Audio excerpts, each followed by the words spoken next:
I think you're right. Right. I had one in my basement too once, but Oh, when I went back down, it disappeared. So Well, when you're living against that stream, right, and that Yeah. wood, that spot, you got to expect that. yeah, They're chasing the food that's coming in. as long as it's not a copperhead or a rattlesnake, I don't care. Yeah. All right, all right, you ready? We done talking snakes here? you're all set. All right. Chairman, go All ahead. right. All right, 7 o'clock, we're going to call the meeting to order. This meeting will be conducted virtually. All commission members and staff will be participating remotely. The public will be given an opportunity to participate remotely through the advertised Zoom link or choice of phone numbers identified in the public meeting notice. The public should use the raise hand feature in Zoom or *9 if participating by telephone to indicate you would like to be recognized to speak. Meeting and application documents have been made available at hillsboroughNJ.civicclerk.com in accordance with the public meeting notice. Let's stand for the salute to the flag. I pledge allegiance to the flag of the United States of America, to the republic for which it stands, one nation, under God, Under God, indivisible, with liberty and justice for all.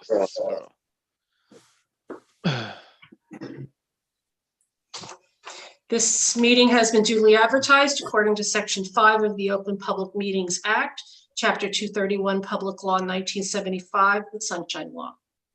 Notice of the 2021 annual meeting schedule has been provided to the officially designated newspapers, the Township Clerk, posted on the bulletin board at the Hillsborough Township Municipal Complex, and posted on the Township's website.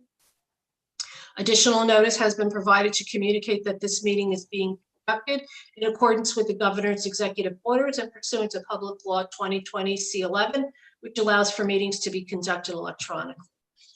I'll do the roll call. Louise Wilkins, here. Joanne Bertolini, Neil Julian. Here. I am here. Michael Foley. Here, Thomas Almendinger is not here. Stephen Mastropolito. Here. Robert Britting. Here. Dr. Abrupta. Here. Deputy Mayor Delcourt is not here. And on the line, we also have Fred Kinsler from the Township IT staff. Okay, so consideration of meeting minutes. Let's look at the January 25th reorganization meeting minutes. And let's take a read and let me know if there's any changes.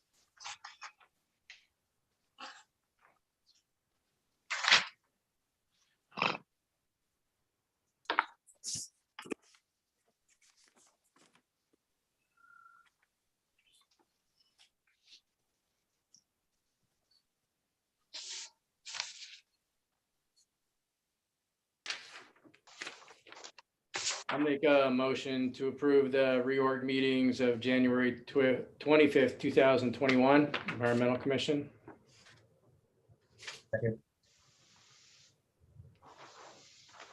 No objections? All right, so the minutes from the January 25th, 2021 reorganization meeting have been approved. Let's look at the minutes from the regular meeting from January 25th, 2021.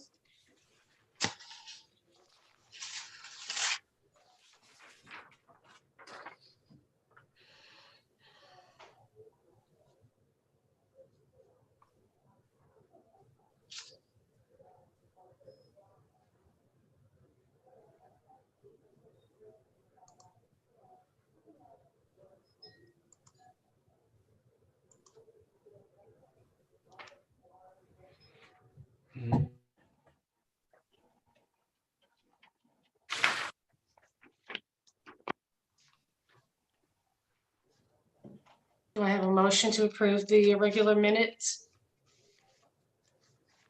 I'll make a motion to approve the Environmental Commission January 25th, 2021 draft meeting minutes. I will second the motion. All right, no objections? The minutes from January 25th regular meeting have been approved. Thank you. At this time, Mr. Kinsler, if you can see if there's any business, open it up to business from the floor. Sure, That's anybody not there? for matters not on the agenda. Absolutely. And I see one hand raised from our one public person. So again, please state your name and address for the record, spelling your last name. Ms. Gulliford, are you there? Okay, got it. Yes, we got you. Okay, Susan Gulliford, Gulliford, Hunt Club Road. I have a question about something I heard at another meeting. I think Neil Julian was at the meeting. It's where one of the developers stated they could cut the trees down anytime they wanted because the Migratory Bird Act was no longer, had been shot down, I guess, in January, and I couldn't find any information on it.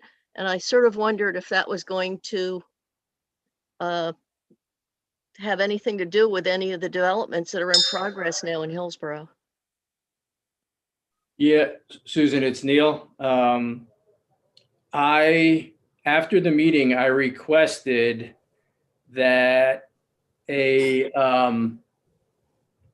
letter, I was going to talk about that tonight. That was from, Which application is this I relative think it to? was CP Developers. I'm not yeah, sure. CP Developers. Which one is that? That's the one with the bell tower by the Shell station. and Okay, right behind 206 Nam- America. yeah. So I was going to talk about that tonight, but we could talk about it now. Yeah, the CP East Brunswick. So their attorney said that there was a solicitor's report and that the Migratory Bird Treaty Act is no longer applicable. So after that meeting, I requested that report be forwarded to the Environmental Commission and also to our attorney, Bernstein. So you guys should have gotten a copy of that because I wanted to talk about that tonight, but CP Brunswick doesn't come back, I believe, until, could be wrong, but March. Did they send it to us? Yeah, I think well, I know David Maskey sent a copy to our attorney, Eric Bernstein, but I also said to send it to the Environmental Commission. Did you guys not get it or? You know, I do remember seeing something about it, but I don't remember what it was. I don't see it in the packet. And I don't see it on the No, email. I think it was a separate email. Yeah, it was I don't see it. Yeah, I'm looking at the emails now. I don't Here see it it. is. What's the wait a date? minute. Email date? February 5th. Oh, 5th. Yeah. You know what? I didn't look at it. Yeah. I'll be honest, I didn't look at it. When are they coming back? I March? think they're coming back in March. So there's some time to look at it. And like I said, Eric Bernstein's going to look at it from a legal standpoint because their attorney brought it up that night. Obviously, we said in our letter that, we wanted them to basically cut the trees from April 1st, avoid cutting the trees from April 1st to the August 31st to avoid injuring, killing nesting birds in accordance with the Migratory Bird Treaty Act. But their attorney said that is no longer applicable under the January 7th solicitor's report. So I don't know. Michael Foley, what do you know about that? I haven't heard of it. I'll have to look into it. I'll call my contact at Fish and Wildlife Service too. Okay. So he's saying that he's not saying that the project is not applicable. He's saying that that restriction is no longer part of the MBTA Act. Mm-hmm. So yeah, they're not going to abide by it. Yeah, no, but Yeah, go what? ahead. But he's saying that the act changed, or he doesn't think he's applicable to the act. He's saying that there, I guess, was a solicitor's report that challenged the act, and therefore, because of the challenge, they were not required to comply with the act. All right. Yeah, I don't know. I mean, it would be interesting to hear what Bernstein has to say, and I'll reach out to my contacts at Fish and Well, Wildlife Service as well. You know, if we could take a look at what they sent us and. Yeah, but they sent us the 32-page Federal Register, which Yeah, and your problem. is- You don't Yeah. want to read that or what? Come on. no. A little like reading. Problem sleeping. Half of it's all comments anyway. It's the typical All right. federal process. So The only Susan, thing Susan, back to your original question. Yeah, We'll take a look and we'll give whatever information or, you know, our interpretation of whatever to Neil. So he has it for the March meeting. okay, because the only thing I could find was that on January 5th of 2021, the Trump administration had taken some pot shots at it, but then I found a comment that one of the courts had overturned what they were trying to do. And at that point, I said, you know, this was getting way too political, and I was just going to have to ask. Okay. All right. Well, we'll look into it. Okay, thank you. Thank you, Susan. Thanks, Susan. All right. I see no one else, Chair. Okay. So you can Okay, proceed. thank you. All Yep. right. So let's get to the Christopher and Amy Perillo application, 225 Zion Road. Good evening, everyone. Mark Wetter from Raymond Wetter on behalf of the applicant. I'm going to let our engineer, Mike Ford, get into the details. However, just briefly, this is a property on Zion Road, number 225 Zion Road. It's a 3-acre lot in a 15-acre zone. It's in an MC zone. My clients purchased a property in 2016. They want to make some improvements, which to accommodate their growing family, let's say, and which includes a pool and an addition. And the real variance here, it's a non-existing, I mean, it doesn't exist, it's non-conforming at the moment, of course, but the one variance that we're really seeking is for the impervious coverage. So I have Mr. Perillo on the phone, the applicant. His wife, I do not believe, is on the phone or on the call, and I have Mike Ford, our engineer. So if Mike, if you could just summarize briefly what we're doing. Okay. Can I'll share the variance plan. Yeah, you should have that, Mike, right? Okay, great. There you go. Can anybody not see this variance plan? Might want to zoom in. I learned that from Boy Scouts, Debbie. It's not, is everybody ready to go? It's, is anybody not ready to go? And of Can you course, zoom in I'm a always little? like trying to put things back in my pack and I'm not ready to go, but I'm Yeah. embarrassed to say I'm not ready to go. But so we're all ready to go. All right. This, as Mr. Wetter explained, it's a site on Zion Road, on the east side of Zion Road as you head south up Zion Road from Amwell Road. It's in the MZ zone. It's just beyond the AG zone. So it's, you know, at the fringe of the AG, at the MZ zone, but it does require a 15-acre lot size, whereas our existing lot size is 3. So technically that's an existing nonconformity, as well as the existing front yard setback where we're required to have 150 feet and we're at 123.75. But as Mr. Wetter explained, beyond those 2 existing nonconformities that we're not exacerbating or creating, there is a proposed additions to the existing single-family house, as well as an above-ground pool to the rear of the existing family house that would require an impervious coverage variance where 5% is the max allowable impervious coverage in the MZ zone, where the existing condition is technically slightly over that at 5.5. And we're proposing impervious coverage of 7.5%, which is about 2,700 square feet over the max allowable. So it's less than, a quarter acre of additional impervious coverage. We're under an acre of disturbance, so we're not triggering a major stormwater management element. The area that is to be disturbed with the additions, and that's the in-ground pool at the rear of the dwelling, 2 additions, an addition and a deck that'll replace an existing concrete patio at the rear of the dwelling, and then a small addition at the north end of the existing dwelling, as well as some improvements at the front entrance to the dwelling. That's technically an addition as well.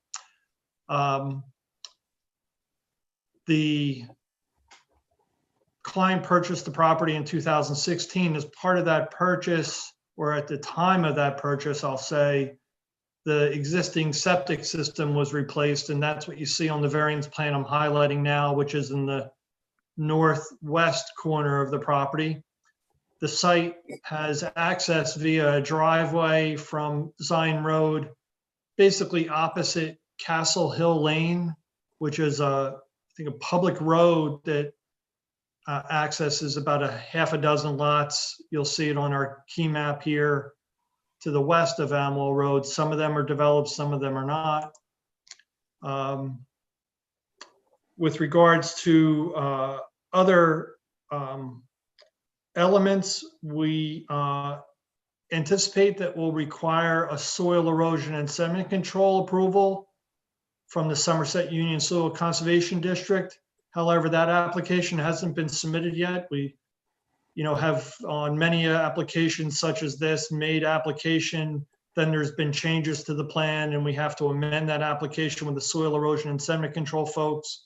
So we haven't made that application yet, nor have we formally made an application to the Delaware and Raritan Canal Commission with regards to, whether there's applicability or non-applicability, but given the nominal increase in impervious coverage, it's well under the quarter acre that would trigger their review, as well as, well under the acre of disturbance that would trigger their review. We haven't formally made that application.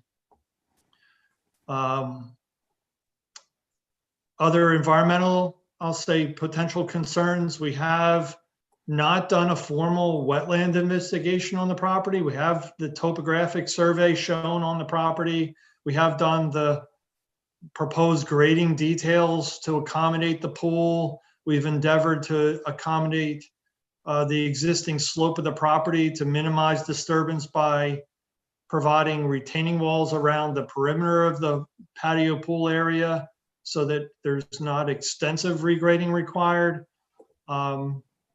But we haven't made a formal application to NJDEP, nor has there been a formal site-specific investigation to, regarding wetlands.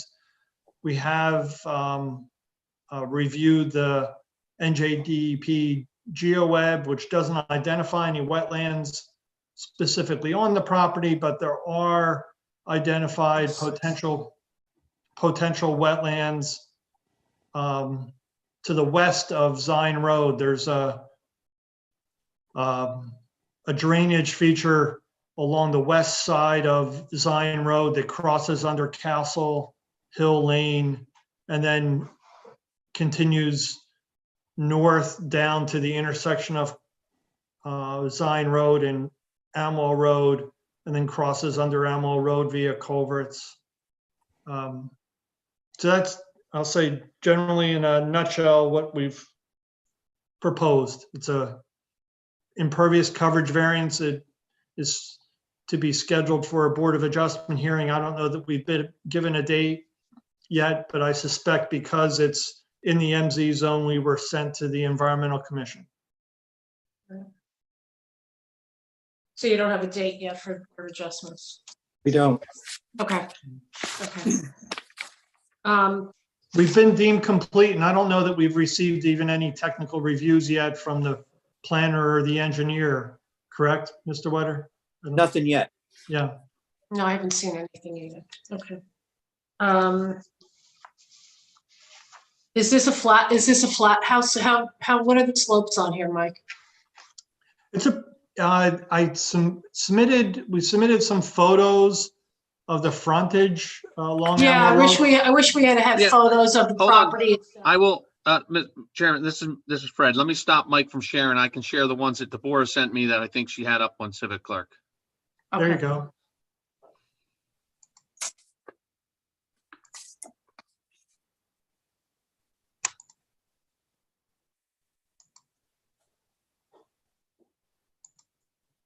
Right. Yeah, the top. Yeah. There you okay, go. That one there, Fred, is a view up the driveway. Scroll down again a little bit. Yeah, right. That's what I was going to show. Right This there. one here. There's That's the property. front yard. Okay. That's the driveway access from Zion Road. That shows on either side of the driveway along Zion Road is a row of trees, and you can see the house in the background there. That's the existing house. Very good. And there's an aerial. Okay. With regards to disturbance, that's a good point. With regards to disturbance of existing vegetation, all the areas of disturbance are basically maintained, developed areas already, so they're lawn. And with regards to disturbance of existing trees, there's probably just that one tree directly behind the house that would have to be removed. So Mike, you have no pictures of the actual location? Yeah, that would have been helpful. That's Other an than the aerial aerial. of the, yeah. I know, but you don't have any pictures of the actual existing conditions? Yeah. No. That would have been helpful. Okay. So I guess we just saw an application like this a couple of months ago up on the mountain with an in-ground pool. That was a non-conforming from an impervious coverage. Mike Ford's smiling because he knows what I'm going to say. And we asked, since you are, it's already non-conforming and you're adding to the impervious coverage, that they put a rain garden in to, accommodate some of that impervious coverage. I think, I don't know what the property looks like here, whether it could be, relative to the runoff from the driveway. I think that's what we said for the last one, but it's individual to each site. Chris, Dr. Abrupt, do you have any comments on that? Yeah, if they could just put in a rain garden to manage the excess impervious cover, which is over the limit. Just the first 1.25 inches of rain, the water quality storm. That's just standard practice, I think. It'd be great if you could manage stormwater that would normally run out to the road, Mike, and so it doesn't get to the road. But I don't know if you can do that with the driveway, although there's a nice spot right there to the left of that driveway, but I'm not sure if the water will go from the driveway into that spot or not. I don't have the topo in front of me, so, but that would be a great spot for a rain garden. And it would be less lawn you'd have to mow too. So. We can discuss that with the applicant.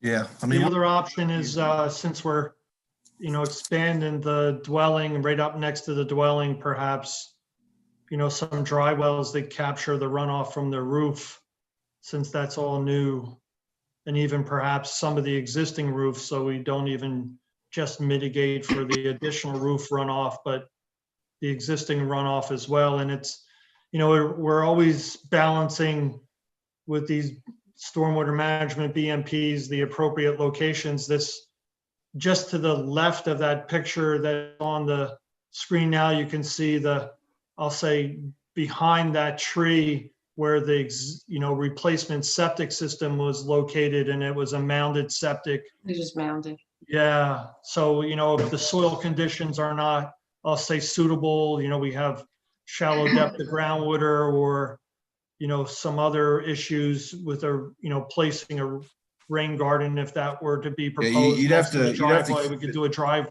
dry Yeah, well up you need next to to keep the it about dwelling. 50 feet away from that septic at least, right, Mike? You know, Exactly, that's the other, septic you know, leaching field, constraint. and then Right. dry wells are great too, as long as the water infiltrates into the ground, and just Okay. concerned about, you know, putting the dry well too close to the house, make sure the water doesn't go in the basement. So just make sure it's away from the house so you don't create any wet basement problems. I don't know if there's a basement on the house or not, but so. Good point. But just managing that first 1.25 inches from the excess impervious cover. What was this? What was the square footage that you were over? How many square feet? We're about 2,700, That's a lot. Yeah. about the size of a house. Yeah. I mean, maybe you could put in, you know, multiple rain gardens. I mean, if you got an addition off the back and to the side, if you were to, you know, plant, take one of those roof leaders and put it into a, you know, a bed of, Well, it's about, so for every 1,000 square feet of impervious cover, it's about a 200 to 250 square foot rain garden. okay. So that's kind of what you're talking about. It's a lot of landscaping for that, Yeah, that is. you know, so.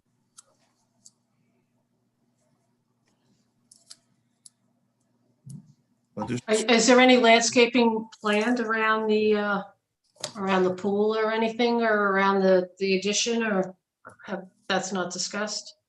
Yeah, perhaps the applicant, Dawn, can discuss that, but we don't have we haven't submitted a landscape plan as part of the application.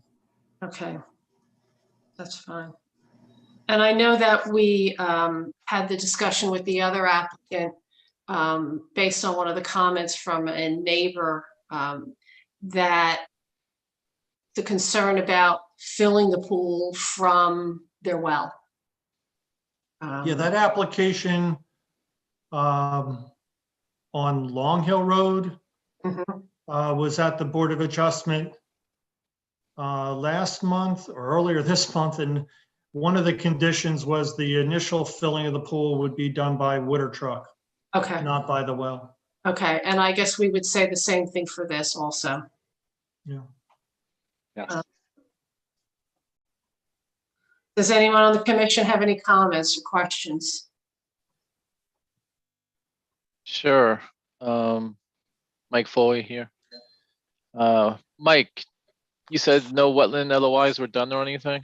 No, So what's that stream across the road? Like, it's not a C1. yeah, it's It's Trib, on right, the- to South Branch? Correct. Yes. You don't have any pictures of it, or like, does that defined bed and banks? Does it meet our stream ordinance? It has a pretty good defined bed and bank. It runs down along Zion Road and crosses from the east to the west side of Zion Road. I'll say just, you know, to the south of this property. And it Okay. crosses under Castle Hill Lane in a culvert. Do we have a picture of that? Because I didn't see any streams on the GeoWeb. I saw the wetlands. Yeah, it's rather, it goes parallel to Zion Road on the western part of it. It's on GeoWeb. Oh, I must have missed that one. I'm looking at it now. Okay, So Mike, I think your guys are gonna be okay. I mean, looking at your dimensions from Zion Road. But if you could show the stream buffer on your plan, just to prove that you're outside of it, Okay. would be beneficial, assuming you're outside of it. But looking, I mean, you have, it looks like your yeah, 140. new deck is about 150 feet from the front yardage of Zion Road. And since the stream's on the other side of Zion Road, you should be fine. But if you could still show it on the plan, just to Okay. avoid any issues. I mean, that stream is probably going to be a staple water. My only concern is, have you looked into ET species? No. It actually comes up as rank 3 habitat for barred owl. Actually, a bunch of them. I got barred owl, Canada warbler, hooded warbler, Veery, warm-eating warbler, Kentucky warbler, northern copperhead. So I'm trying to see how to resolve that. You mean for a potential bigger stream corridor beyond the 150? No, or- separate issue, separate Okay. issue. I think you're okay with the stream corridor. I think looking at the wetland mapping on DEP, associated with that stream west of the Zion Road, the DEP mapping restricts it to the west of Zion Road. So I think you're okay on your side of Zion Road, especially since the topography seems to go upward in elevation. So I'm okay with the stream corridor ordinance as long as you show it. Not having a wetland verification, I think is okay as well, since you're, like I said, you're on the other side. The stream and the wetland are on the other side of Zion, and they're both more than 150 feet from you. And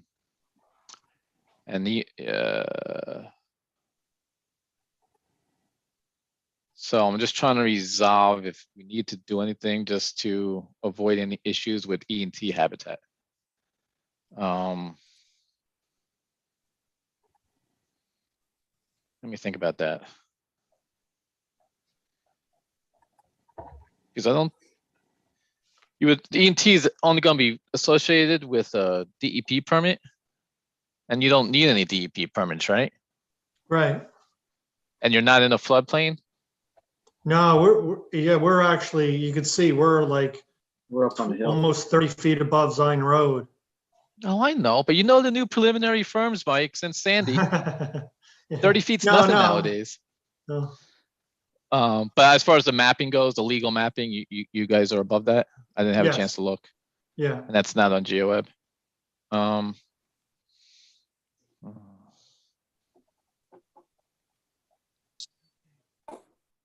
Yeah.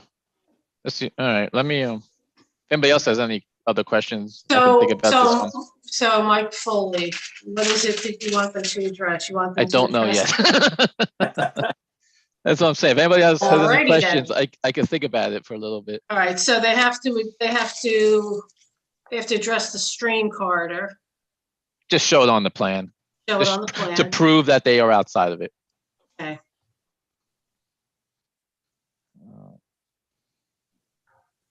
How about the habitat? Threatened and endangered habitat.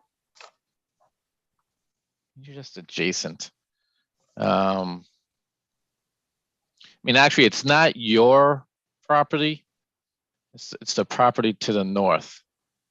Lot 9304. Hmm. That's where this E&T habitat's showing up. I think you're I think okay. that's a vacant property, right? It's forested. I don't know who owns it. Right, right.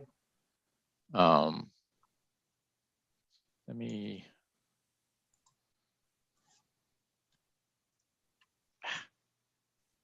It's wetlands.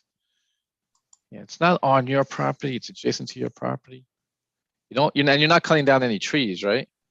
Well, there's one tree directly behind the house that'll have to come down. Do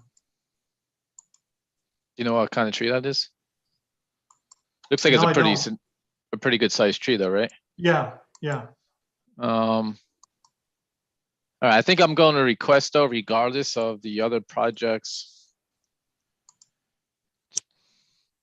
issue, that the tree come down prior to the Migratory Bird Treaty Act restriction. Again, just to avoid any issues. I mean, again, as long as you take the tree down before April 1st, then that would definitely avoid any issues. Do you think that would be a problem, Mike? I don't know your schedule. Well, we don't have a hearing date yet. I would say from a practical standpoint, one of the options for the applicant would be to literally, they could, because it's a developed single family property now and not really under the tree preservation, it's the tree preservation section of the ordinance is not applicable to the, site. They could cut down the tree tomorrow. Right. And I'm thinking from the Migratory Bird Treaty Act as well, not just the Right. town ordinance. Does Right. You know what I that- mean? Mr. Foley I mean, and does- Chairman, this is Fred. The applicant has his hand raised. I don't know if you want to let him chime in here. It's okay with me. Absolutely. Mr. Perillo, you can speak, Absolutely. Mr. Perillo. Okay, thank you. So we're actually planning on removing the tree before April. Anyway, we had a certified arborist look at it and the tree is in decline. So the plan was to remove the tree anyway, prior to April 1st. Okay, Perfect. So if we put that Great. in as a condition, that's doable by you. Sorry to interrupt, guys, but I figured that was going to be the case. that's important. No, Thank that's you, Fred. perfect. No, that's Yes. great. I mean, yeah, Thank you, so Miss- Thank you, we'll Mr. put that in Perillo. as a recommendation and it Mhm. seems like that will not be an issue. That's great. So So I, my- So does that, yeah, I think we're good. all right, any other comments or questions? Okay, very All good. right. Well, thank you very much. Appreciate Thank it. you. Have a good Thank night. Seeing you all. Thank you, everyone. Thank you.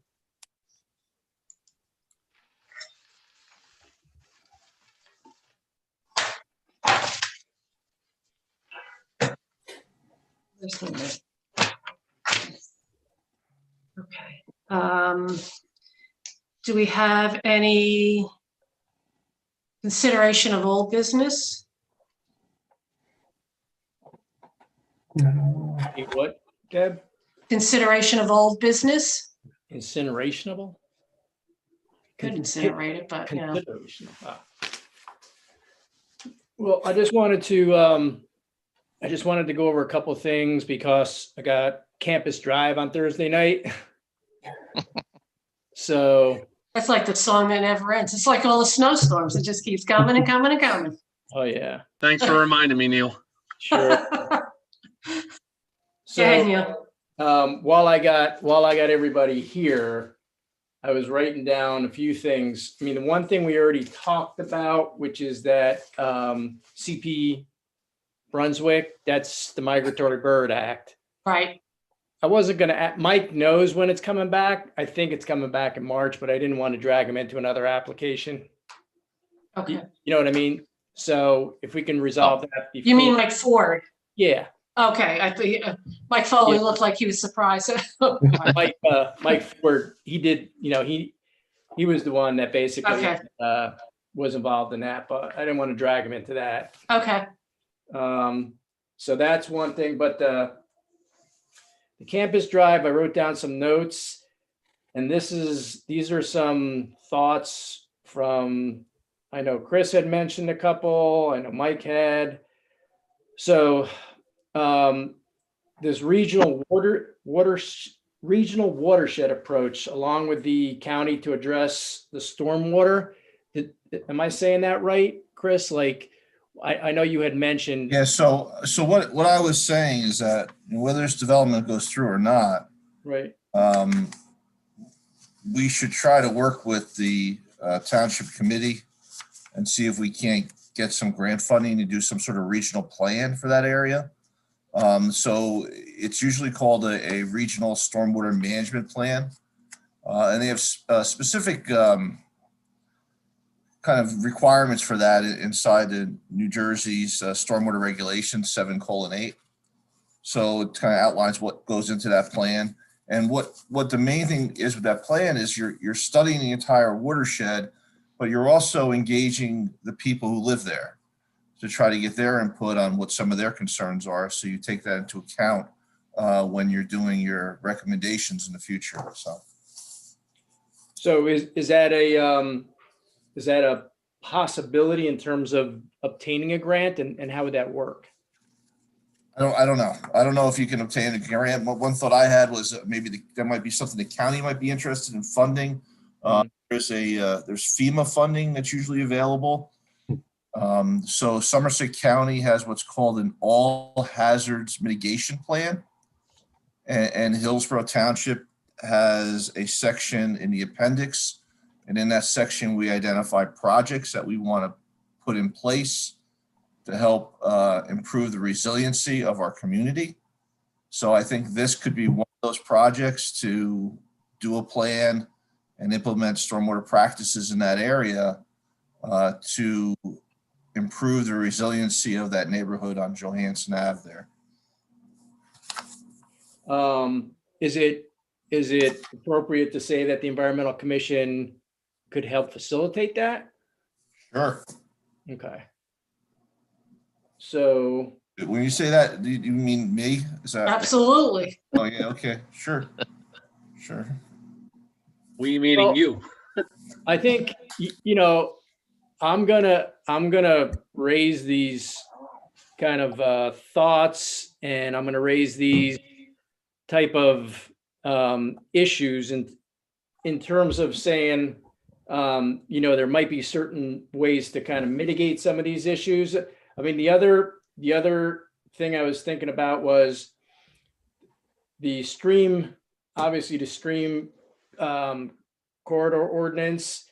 Can you do buffer averaging and stream mitigation or rain gardens to kind of offset the ordinance, or, you know, is that something doable or not? I don't know if there's a, so for example, with the stormwater management regulations, there is an opportunity to get a waiver from one of the standards, but you have to do a mitigation project. The only way you can do that is if the township actually has a stormwater mitigation plan. If you don't, then you have to satisfy all three requirements for the stormwater management rules on site. So my question with the stream corridor ordinance is there an option in there to get a waiver and do a mitigation project? I don't know if that's actually in that document. Yeah. If it was, you know, because it'd be a great place to do that. Right, that's what I was thinking. And I know when we were out there, we had talked about buffer averaging, but the buffer averaging, That's not going to help them. You can get a waiver. huh? There is a waiver requirement. In Hillsborough? Mhm. So Waiver required for activities permitted in stream corridors when prohibiting such activities would cause a hardship. So I guess they have to prove that it would be a hardship. yeah, I mean, I think the stream corridor ordinance, like Debbie says, has a waiver provision. It also has Mhm. a An for averaging provision Correct, if they They can meet do the both. conditions. correct. I don't think they meet any of the waiver conditions though, but that's.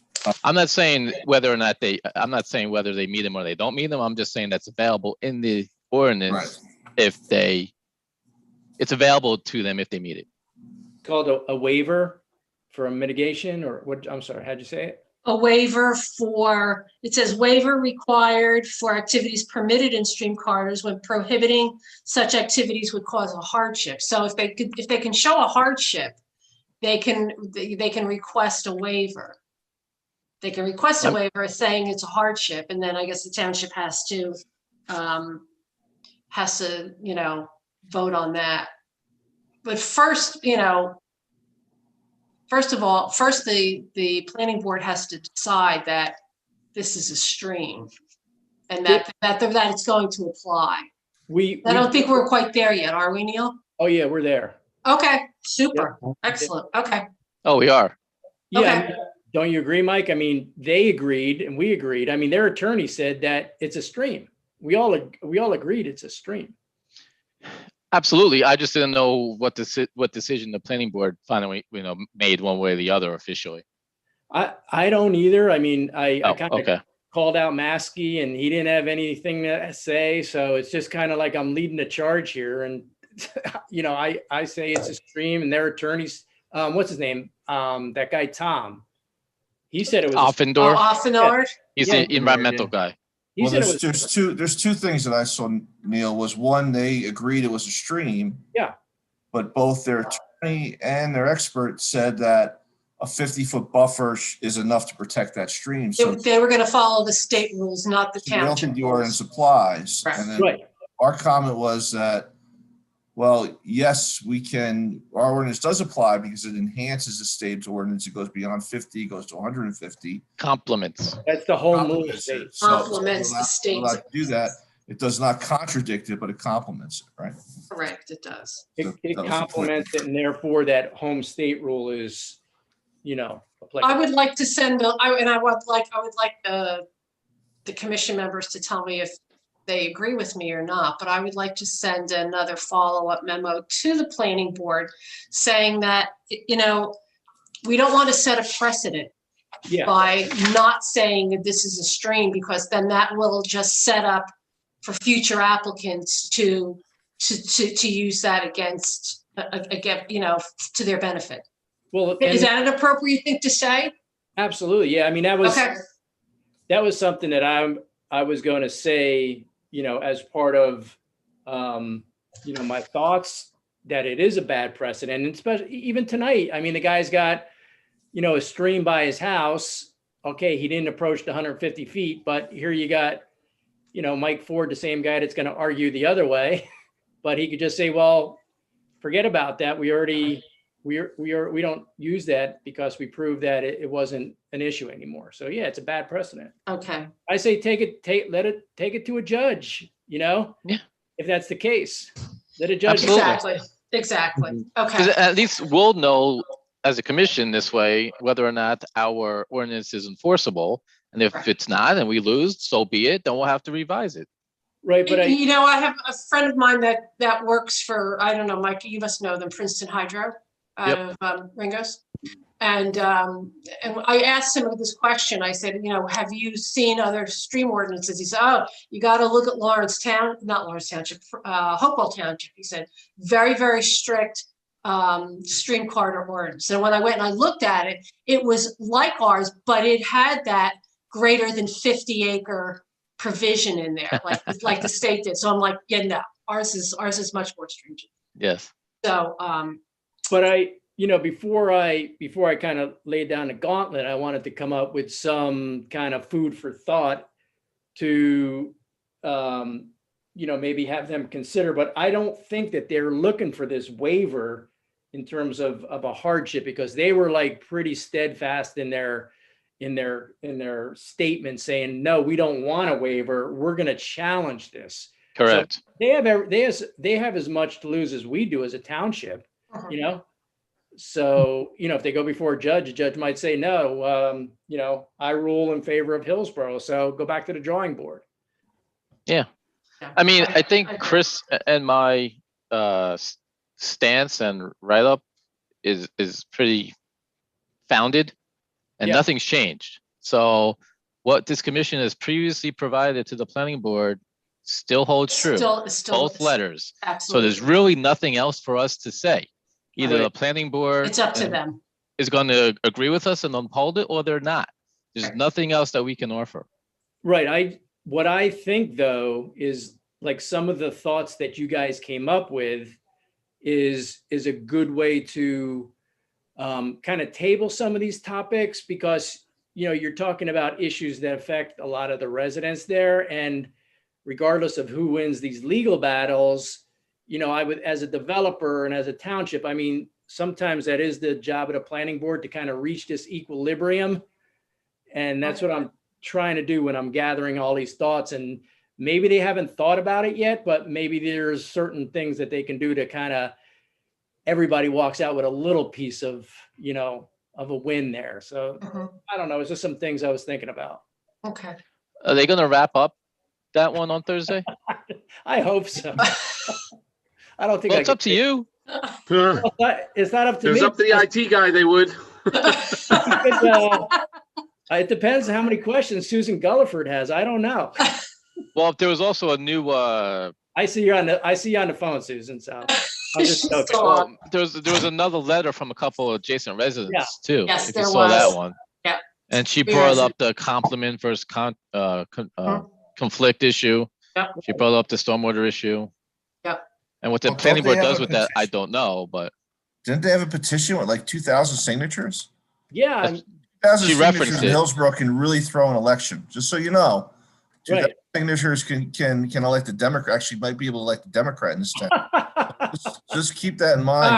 All right. That's enough of that. Well, I mean, thank God we got to balance things out. that's what I said, but I didn't say, and you know, you said it also, Chris, which is like, if people on a township committee went, you know, approached it with kind of some of these thoughts in mind, well, maybe that's just a better way to approach it. So, you know, there's always that angle on things also, where you do have to take a lot of the residents into consideration when you do these things. Absolutely. I don't know how Absolutely. everybody else is going to vote, but I know what I have to do and want to do. So I mean, one way around this for the town would be to say that, based on all the calculations, it doesn't look like this development is going to have a severe impact on the area. But we as a township are going to commission a regional stormwater management study to try to understand why there has been historic flooding in this area and try to identify the problems so we can figure out how to fix those. right. And I think that could be a way out for the local government if they feel they need to push this development through and let it go in because it's affordable housing or whatever reason.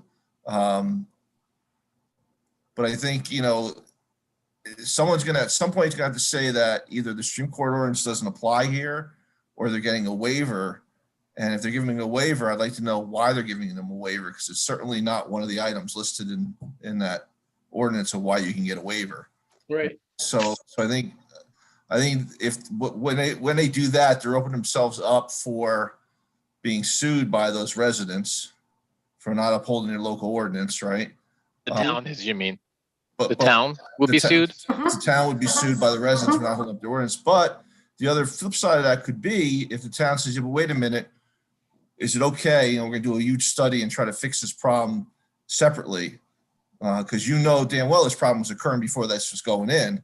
You already had this problem. So let's address the problem. Let's do a study to deal with that. And But then can we do a regional study like that after the development went in to appease the it doesn't concerns of matter. the? I mean, It's a timing issue, And the development's not going to hold up for us to do a regional study. Chris, could take years, Yeah, it's going to be at least 2 years. But no, the issue becomes though you have to be fairly confident that that development isn't going to add significantly to the problem. But I thought we didn't know that until we got the You updated got H and H counts. you got the testimony from Mike Ford already, right? I mean, that was his testimony and the township engineer's testimony. Mm-hmm. They're in compliance with the stormwater regulations. So I guess my thought is that, whether they build this development or not, those people are going to get flooded out the next time we get nor'easter. That's just a fact. So how do we figure, is there a way that we as a town can try to help these people out, Right. And we need more information to do that, because I know a lot I've been doing this for 30 years and I walked that site and there's no obvious solution jumped out at me, Yeah. I mean, there's just a lot of stuff going on there and how it works together. And that's the whole problem with this development, is how does it all tie together? You got the pipe, you got the drainage ditch, you got the channel behind the people's houses, you got all the water coming in from upstream, that big detention basin that's flowing the wrong way. How do you account for all that? Someone needs to actually really put that into some sort of mathematical model and figure that out. And Right. so I think that's the problem here. So Chris, for I'm gonna bring this, all that up. Go ahead, Mike. I was just going to say on that thought, Chris, so separate from the regional stormwater plan, weren't we still requiring updated H&H calcs from the applicant, or were we relying on we their asked for that. engineer's Yeah, testimony? we did ask for that. I mean, Okay, So H&H, so you got hydrologic calculations, which is the runoff from the land, and hydraulic calculations, which is how does the stream behave once that runoff gets there. So it's really the channel flow that models. So they should do some of that as part of their permit application to get their flood hazard permit, right? okay, right. But I think the bigger issue is if they're not looking at what's coming off the development, not just Johansson Ave, but the streets next to it that all flow into that one catch basin in front of the house that Debbie and I went to, was it 53, whatever it was, that's feeding into this. And I think what's going to wind up happening is that's just going to not be able to get into the system, and you're just going to get more flooding in that intersection. That would be my prediction, just based out on seeing this. The second they cut into that pipe and add an 18-inch diameter pipe from his underground storage system, the water's going to back up and that roadway is going to be flooded out in front of those people's houses every time you get a few inches of rain. That would be my guess. So at which point there's pitchforks and torches. And I already the Pandy's address. I told him that he owned Jersey Nursery. And those trees will go up like that with fire. It's not a problem. So they already know. So. No, I'm All done. right, well, I- hey, Always, always. I think, All right, let's move I think on. if you're gonna redo anything though, you probably are already behind the 8 ball in terms of there's a time frame in terms of submittal of these documents from the Environmental Commission. You know, so you remember last time you had to get it there a week before? Because you said about redoing the report. Oh, Oh, oh, you're talking to me? Yeah, I was just gonna send yeah. So they can't accept it. It has to be by a certain date. yeah, I mean, that's what it was last time, so. Yeah, I think you can still send a note to the planning board saying, you know, talking about precedent and not so much about this development, right? That, you know, if they let this go through, Yeah. affect all future developments. I think, I'll find out from Dave Maskey how I I don't can know. I do don't know if you that. want to say if you let it go through. I mean, I think if you don't enforce this regulation arbitrarily, this development, how can we enforce it on any future development? Right. Right. And there's a reason we have the regulation, and we think our water bodies are important to protect. That's why we went to 150 feet instead of 50 feet, right? So, so I think that's the point that we need to continue to make, is that these are valuable resources in our town. And, you know, we're just trying to protect those resources for all the people in the town. Right. So, And I mean, Deb, so maybe it's not appropriate to be part of this record, but as just a note to the planning board yeah, I would or just, Maskey or somebody, you know because what, it's more of a generalistic Right, approach. right, you right. could, It's not just for that one applicant, it's for all of them. right. but I think if you write up meeting minutes from tonight and get them over to me, obviously I could relay that information. Because it's something that we discussed tonight. That might be another way to, I don't know. Let me talk to Dave Maskey tomorrow and see what's the best way to do this. but it would Neil, help. you've got enough to, Yeah, the board's got enough to stop this development. If you enforce that stream corridor ordinance, you know, those two apartment buildings right next to stream will not be allowed to be built. Right. Have to go from 4 units down to 2, right? So you know, that's basically, there's really no other way to interpret what our township ordinance says, right? So the question becomes is, how can the township, if they really want this to go through, allow them a workaround without, one, getting sued by all those residents, 2,000 residents, I want to remind you, right? And then also, you know, protecting, you know, those resources there, that stream that we are supposed to be protecting. So anyway.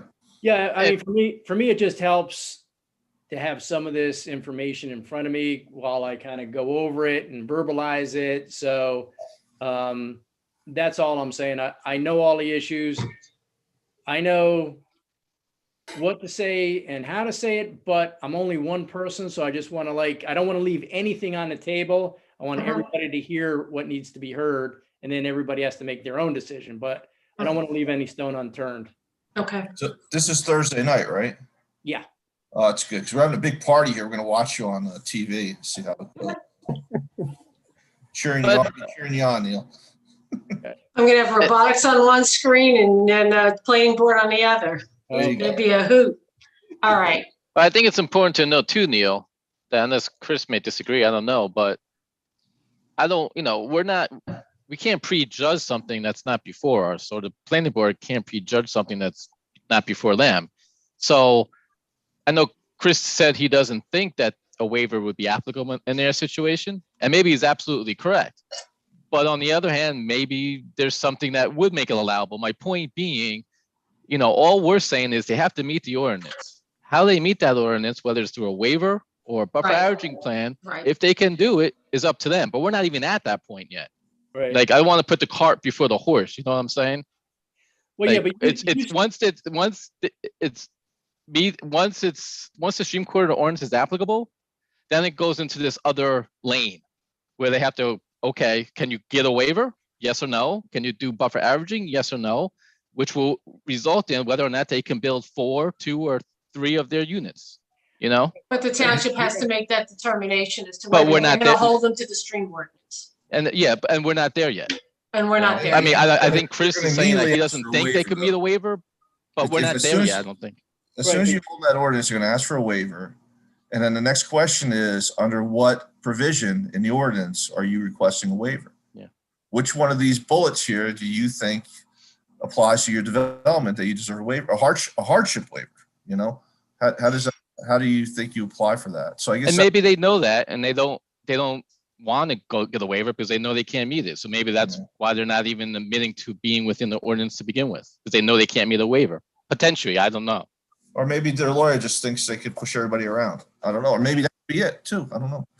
I don't know them. I only saw them in action a couple of times. So. But you saw me pressing everybody's buttons, including Maskey, who didn't say anything, wouldn't reply. So if I have to throw it out there and get them culpable to either answering me or addressing an issue, then that's what has to be done. So all these things kind of help me do that. Yeah, I'm glad it's you and not me. I'm not. We'll be with you in spirit, though. Yes, we will. Thank you. I may actually be in line. Okay. All right. Anything I may else, join Neil? No, that's it. Okay. All right. Where were we? All Chairman, right, this is Fred. I don't know if you want to take, I think Miss Gulliford might have a comment. I don't We raise her don't hand really during care. the conversation, so I'm not sure. If you Only wanna- one per meeting, sorry. Yeah. is it relation to this? I don't know. this- Her hand went up during the conversation, so Yeah. I'm assuming we can ask her. Can we hold that till business from the floor? I think that's fine. Yeah, I would Okay. continue and we'll do it then. All I right, just wanted thank to ask, yep. Okay, thank you. All right, so let's look at the new business. So we have to look at the 2020 Environmental Commission Annual Report. We have to get an approval on that. Those can look at it. Actually, Mike, I think your numbers are wrong on your attendance. He's got you Sorry? down for 12 meetings when everybody else is at 11. No, it should be 11. Right, so I think you were not absent. I think your absence should be 0.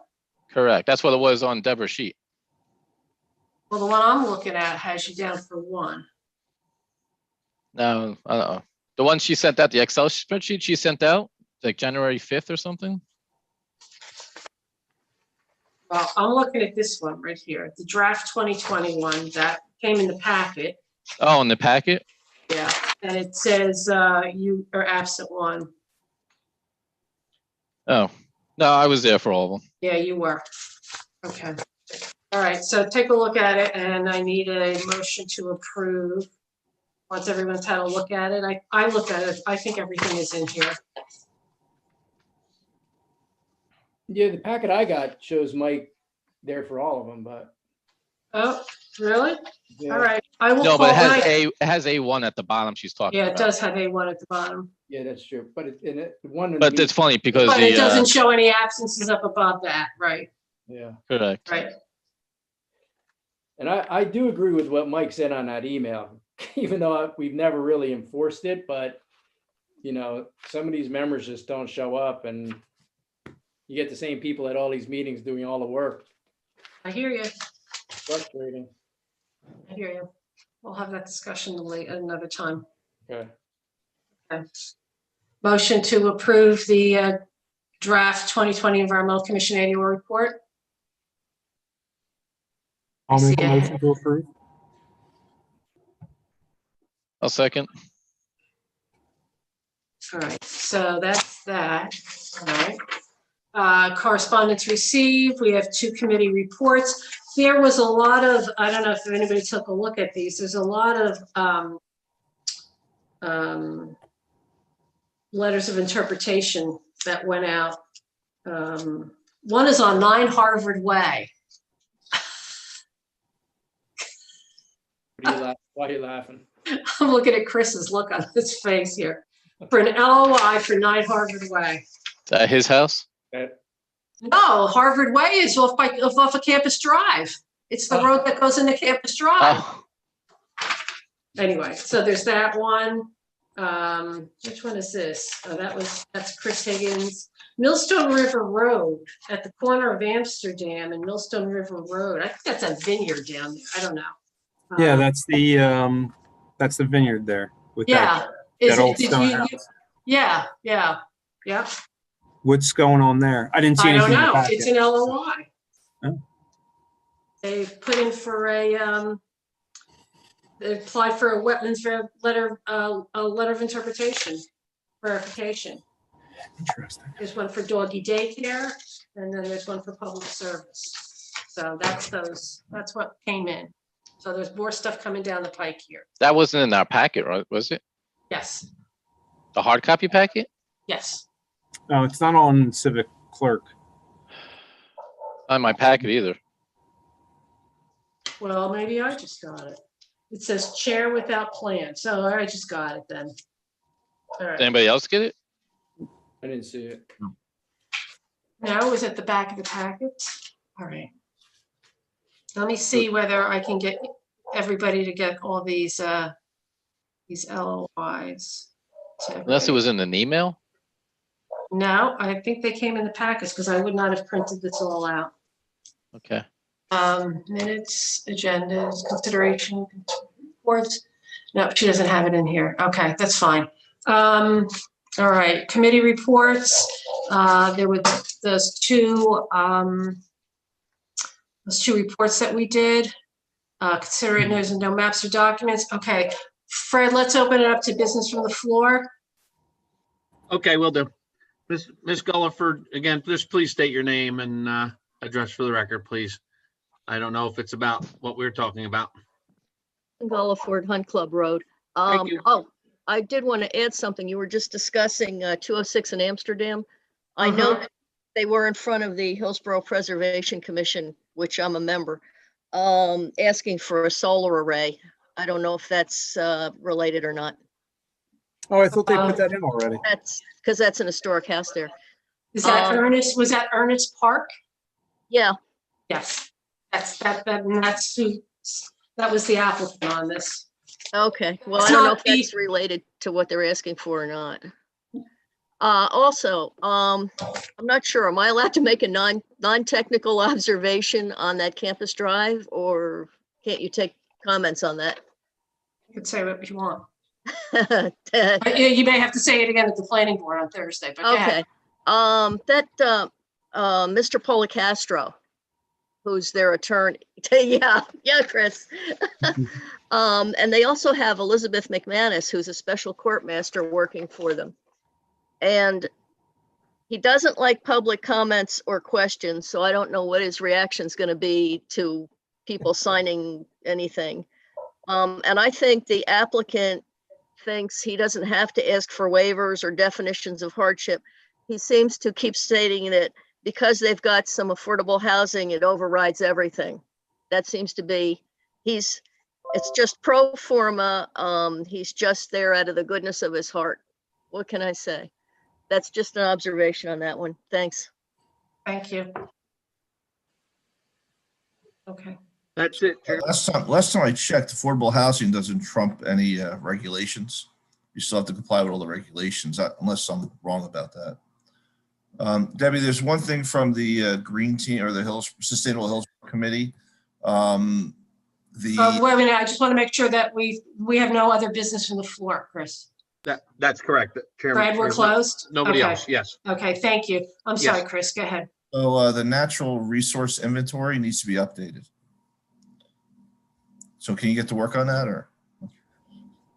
You know, we applied for a grant for that years ago, and Open Space wanted us to apply to an ANJAC grant for something that they wanted to do. And I said, well, we were going to have our NRI updated. So, and the comment I got from someone was, what, are you going to come in my backyard and count the poison ivy? So. Anyway. Really? Nice. Well, this is GIS. Mike, can't you just update that for us? It's GIS mapping, right? Yeah. Yeah, I know the NRI has to be updated. I can help out with it. Is, David Coyce just wanted me to point that out to you, so. thank you, David. Debbie, I can help you. I mean, ANJAC, well, we've always had a grant to do. Anjac, we can get an Anjac grant maybe. I don't know if they're doing grants this year. Yeah, they still give out $1,500 grants, I think. Not sure. I don't know what it costs. I mean, who would you get for somebody to do do that, like an Amy Green? No one can do it for $1,500. I don't Yeah, even know if Amy Green is, I know You she's, can get Debbie, Chris, and Mike to do it on a Saturday, probably. yeah, I don't think so. So we may just have Right. something else. All right, okay, well, we'll look into that. Anything And- else? yeah. This is a touche back to Chris. So our stormwater management ordinance is good to go. I know it's due in March, right?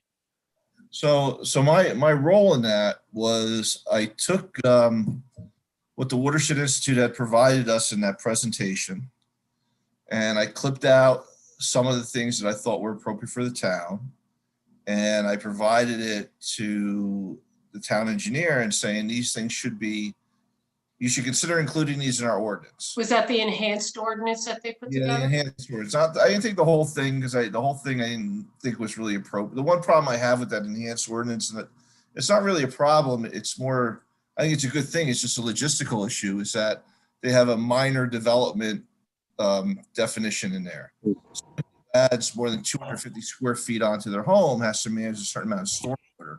And while that's a good thing, I'm not sure how the township enforces that. Does that mean every single one of those developments have to come in front of this board and other boards? Do we need more construction inspectors to go out before, during, and after while they're building that?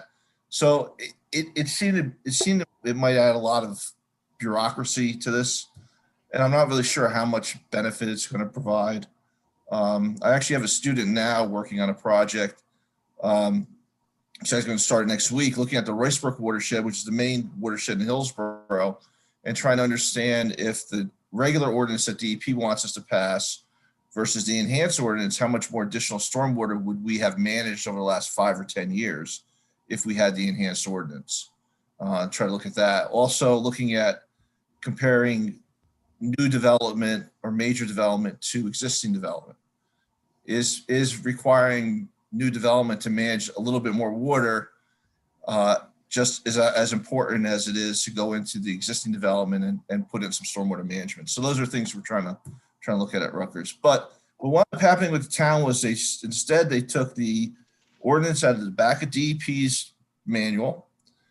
Where it said the township, they put in Hillsborough, and I think they just adopted it straight out, with the understanding that within about 6 months, they're willing to revisit it and look at it again to see if we can enhance it. So they had to kind of agree to give us another bite at the apple, but they ran out of time.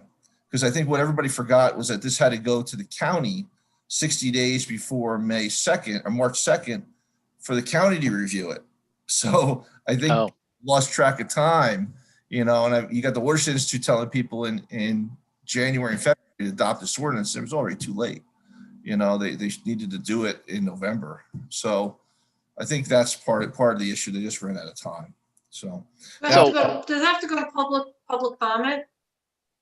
Because we were looking at the Ledger the other day, and it was like a 3-page public ad about some town up in North Jersey, and it was their stormwater management ordinance. So what's supposed to happen is the town ordinance has to get, I guess, one meeting it gets presented, and the next meeting it gets voted on. So you need two consecutive 2 meetings. Yeah. So I'm not sure where we are in the process of that. Which body approves it in 2 consecutive meetings? Probably Township Committee, Township Committee, I would think. Yeah. governing body. Yeah. So they would have to approve it. So, and if they don't approve it, then they're in violation of their MS4 permit. So there's a lot of, there's not really anything where they can't if they just don't approve it, then the town could be really, really in trouble from the state. I have a feeling most of the approvals in New Jersey will be late because of that county review period. There's towns wouldn't present the ordinance or at the first meeting until the county said it was okay. So that's delaying a lot of things. So people are getting pushed back, and they're probably going to miss that March 2nd deadline. Now, I heard from DEP, and it didn't sound like they were going to really enforce that. They just said something about taking away the, but I don't think that's really true. But So that's kind of no enforcement. They want people to adopt it, but I don't think if you don't get it on time, any Bless you. problems with that. So. Okay. All right. Any other comments or questions? No. So we're gonna have a motion to adjourn, but we're gonna stay on the line. I asked Fred if we could stay on the line afterwards, just to, we never really spent any time talking to our new member here. So we want to just welcome him and get to know him a little bit. So I need a motion to adjourn if there's no other comments or questions. You want to stay on the line? Nobody wants to adjourn? Motion to adjourn. Thank you. I'll second. Thank you. All right, it is 8:15. All right, that's great. All right, give me 1 second. Thank you.